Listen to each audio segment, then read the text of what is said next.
नमस्ते। चलो आज एक टाइम ट्रैवल करते हैं सीधे 150 साल पीछे। हम एक बहुत ही पुरानी मशहूर किताब H.C. एलन्स मटीरिया मेडिका से एक ऐसी दवा की कहानी सुनेंगे जिसकी डिटेल्स पे आज यकीन करना थोड़ा मुश्किल सा लगता है। इसका नाम है अमोनियम म्यूरेटिकम। तो तैयार हो जाइए क्योंकि इसकी कहानी जितनी पुरानी है ना उतनी ही अजीब भी। तो ये अमोनियम मुरियाटिकम आखिर है क्या चीज़? इसका एक और नाम सैल एमोनियाक भी है, लेकिन हम सब इसे नौशादर के नाम से बेहतर जानते हैं।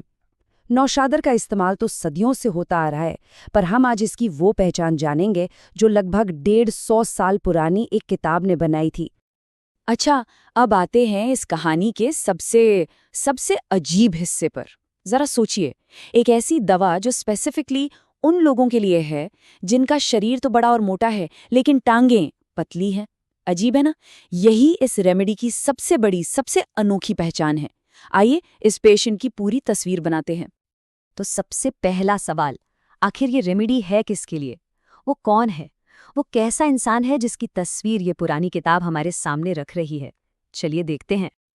ये लाइन, बस इस एक लाइन में इस रेमेडी की पूरी रूह छिपी है। एक ऐसा इंसान जिसका शरीर ऊपर से तो काफी भारी भरकम है, मोटा है, लेकिन उसकी टांगे उसके शरीर के मुकाबले काफी पतली हैं। बस ये एक डिटेल इस दवा को कितना कितना स्पेसिफिक बना देती है। और पिक्चर अभी बाकी है। इस पेशेंट को एक ऐसी नाक बहने की प्रॉब्लम है जो पानी जैसी है, पर इतनी तेज, इतनी एक्रिड है कि होठों तक को खराब कर देती है। एक्रिड मतलब ऐसी चीज जो जलन पैदा करे, जो स्किन को छील दे।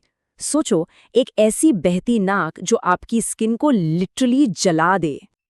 चलिए अब इस पेशेंट की कहानी में थोड़ा और आगे बढ़ते हैं और चलते हैं पेट से जुड़ी परेशानियों की तरफ। और यकीन मानिए, यहाँ से बातें और भी ज्यादा अजीब होने वाली हैं। इस इंसान को ऑब्स्टिनेट यानी जिद्दी कॉन्स्टिपेशन की शिकायत है। ऐसी कब्ज जो जाने का नाम ही नहीं लेती, और उसके साथ साथ बहुत ज्यादा गैस भी बनती है। लेकिन असली कहानी तो अब शुरू होती है। तो इस कॉन्स्टिपेशन की डिटेल देखिए, कितनी अजीब है। मरीज को बहुत जोरदार कोशिश करनी पड़ती है। जो स्टूल्स होते हैं वो बहुत सख्त और टूटे टूटे से होते हैं। और सबसे अजीब बात, वो आखिरी मोमेंट पर बिल्कुल बाहर आने से पहले एनस के पास आकर बिखर जाते हैं। सोचो, 150 साल पहले कोई ये चीज इतनी क्लोजली ऑब्जर्व कर रहा था। और अजीब बातों का सिलसिला यहीं नहीं रुकता। किताब कहती है कोई भी दो मल एक जैसे नहीं होते। इसका मतलब हर बार स्टूल का रंग, उसकी बनावट सब अलग होता है। ये दिखाता है कि उस दौर में सिम्टम्स को कितनी कितनी बारीकी से नोट किया जाता था। अब जब ऐसी कॉन्स्टिपेशन है तो इसके साथ जुड़ी एक और तकलीफ भी है, बवासीर। और इसमें सिर्फ दर्द नहीं है, बल्कि जलन और चुभन भी है। और सबसे बड़ी बात, ये तकलीफ स्टूल के बाद घंटों तक बनी रहती है। सब कुछ एक दूसरे से जुड़ा हुआ है। ओके, पेट की परेशानियों के अलावा भी कुछ और ऐसी अजीब और बहुत स्पेसिफिक तकलीफें हैं जो इस रेमेडी की पूरी तस्वीर को कंप्लीट करती हैं। चलिए उन पर भी एक नज़र डालते हैं। महिलाओं में पीरियड्स के दौरान ये रेमेडी कुछ खास लक्षण दिखाती है, जैसे डायरिया और उल्टी शुरू हो जाती है।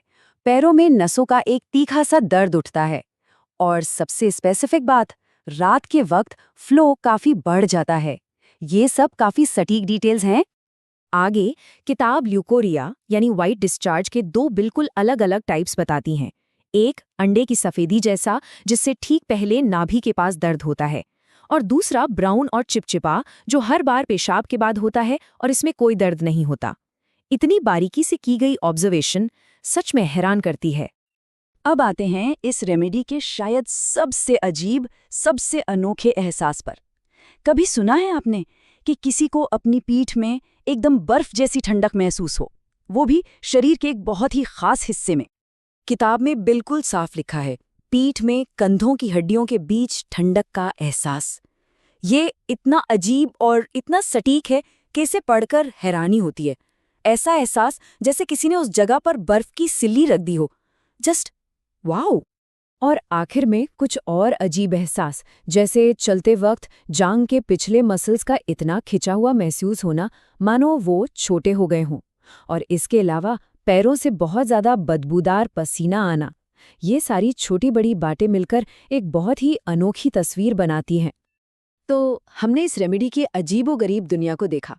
अब इस पूरी कहानी को समेटते हुए एक आखिरी विचार पर गौर करते हैं।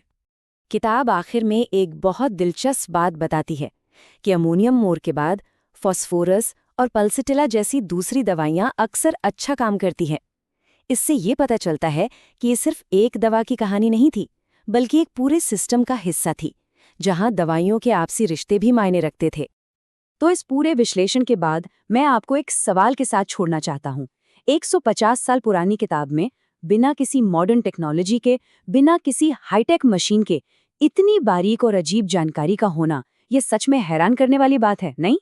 ये हमें उस दौर के ज्ञान और ऑब्जर्वेशन पावर के बारे में सोचने पर मजबूर कर देता है।